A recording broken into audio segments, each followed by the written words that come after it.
తెలంగాణ ముఖ్యమంత్రి రేవంత్ రెడ్డి గారు కోట్లాది మంది హిందువుల మనోభావాలు బాధపడే విధంగా, గాయపడే విధంగా వారు మాట్లాడడం జరిగింది.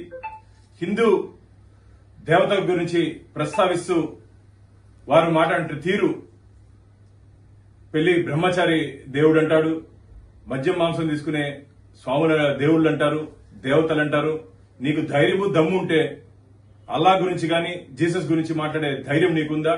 ఈరోజు హిందువులు ఆరాధ్యంగా కొలుస్తున్నటువంటి దేవతల పట్ల మీరు మాట్లాడిన మాటల్ని వెనక్కి తీసుకుని బేషరతుగా హిందువులకు క్షమాపణ చెప్పాలని చెప్పి నేను డిమాండ్ చేస్తున్నాను.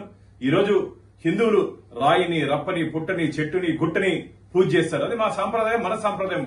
కొన్ని వేల సంవత్సరాలుగా వస్తున్న సాంప్రదాయాల్ని ఈరోజు అవహేళన చేస్తూ నువ్వు రాజకీయాలకి ముడిపెడుతూ, రాజకీయాలకి ఏ రోజు ఏ పార్టీలో ఉంటారో తెలీదు. రైల్వే స్టేషన్ లో, బస్ స్టాండ్ లో టైం టేబుల్ మారగా ఈ రోజు ఒక పార్టీలో ఉంటే రేపు ఇంకో పార్టీలో ఉంటారు. నువ్వు కూడా